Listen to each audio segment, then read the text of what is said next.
My name is SAFEA binti ZULKARNAIN.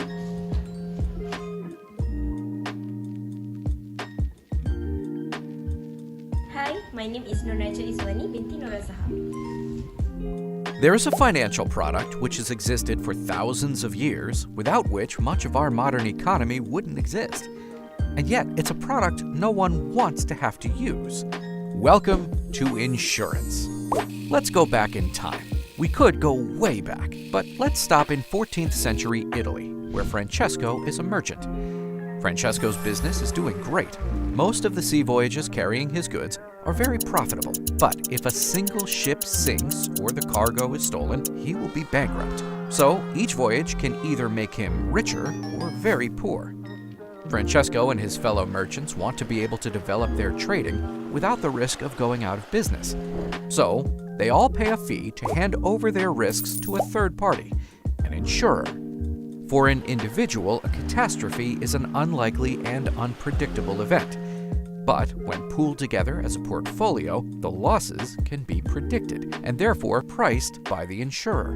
Instead of an all-or-nothing scenario, for the merchants who are insured, the risk is now an affordable operational expense. And so, the modern insurance industry is born. From those contracts which protected Francesco's goods from being lost at sea or stolen, insurance has grown into a $5 trillion industry, covering risks from car accidents to being sued to cyber attacks. As well as the merchants, insurance has made society better off too.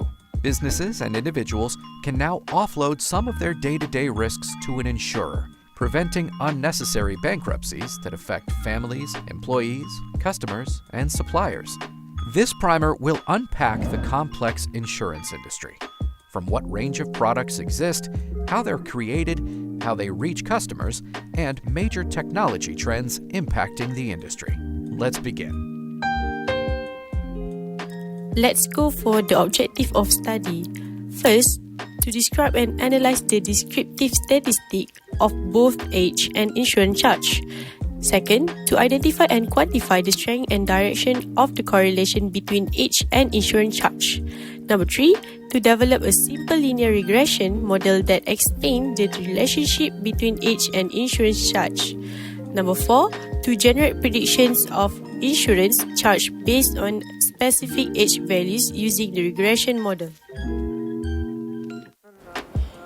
Next, the significance of studies. First, we have insurance companies that develop more precise risk models to ensure equitable and consistent premium setting, improving financial management. Second, we have policyholders that gain transparency to make more informed financial decisions based on age-related pricing factors. Other than that, we have actuarial science. Add to the body of knowledge with empirical findings for future research in insurance modeling and health economics. Furthermore, Malaysian regulators support the development of fair regulatory frameworks that promote accountability and consumer protection in premium calculations. Next one is methodology. For data description, the dataset used in this study is the insurance charges dataset, which consists of medical insurance records for individual policyholder. The dataset contains 7 variables and a total of 1,338 observations. Each observation represents a single individual and includes a demographic information, lifestyle factors, and the corresponding insurance charges billed by the insurer. The variables in the dataset are described as follows: age, sex, BMI, children, smoker, region, and charges. Next is graphical technique. For this report, we decided to use a scatter plot as our data representation. This is because a scatter plot is suitable for representing both age and insurance or numerical continuous data that is measured in an interval scale. Therefore, it is clear for us to choose a scatter plot to represent the relationship between age and insurance charges in this dataset. After that is a numerical technique. There are 2 types of numerical technique. The first one is descriptive statistic analysis that contain mean, the average value of the data, median, the value when all data points are arranged in ascending order, If n is odd median, it is equal to middle value, and if n is even median, it is equal to average of the two middle values. And then minimum, the smallest value in the dataset, maximum, the largest value in the dataset, and the last one is standard deviation that measures how far the data points are from the mean. The second numerical technique is correlation and regression analysis that contain Pearson correlation coefficient that measures the strength and a direction of a linear relationship between two numerical variables. The next one is coefficient of determination that shows the proportion of variance in y explained by x. The unit of this coefficient is r squared. For example, if r equals to 0.9 and r 0.81, this means that 81% of total variation in dependent variable y is explained by independent variable x. Another 90% of the variation calculated 100% minus 81% is explained by other variables. And the last one is simple linear regression model. The simple linear regression predicts the dependent variable y based on the independent variable x. Here's the formula for this simple linear regression model.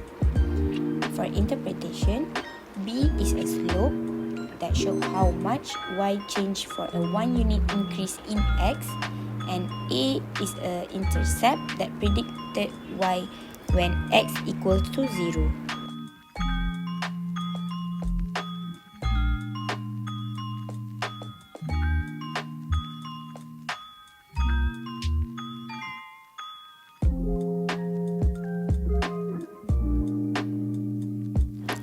Now, let's see the result and interpretation.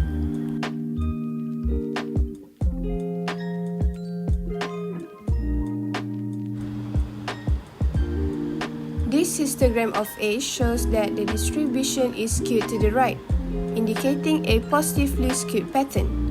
The highest frequency of people who take up insurance is for ages approximately between 18 and 37.6 years old, while the lowest frequency occurs for ages approximately between 57.2 and 67 years old.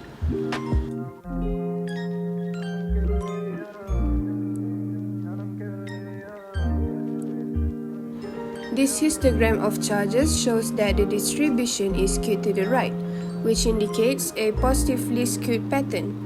The maximum charges paid by people who take up insurance are between RM 1,137.01 and RM 9,637.01, while the minimum number of policyholders is in the highest charge class between RM 43,637.01 and RM 52,137.01. For 3.2, this is the table for descriptive statistic analysis. Next, 3.3, correlation and regression analysis. This is the scatter plot with a graph of the regression line. The scatter plot with the fitted regression line shows that insurance charges tend to increase as age increases, although the points are widely scattered around the line that indicates a weak positive linear relationship. The trendline equation and R2 value generated in Excel confirm the simple linear regression model. Y is equal to 5,727.33 plus 259.84, with R2 is equal to 0.075. This means only 7.5% of the variation in charges is explained by age.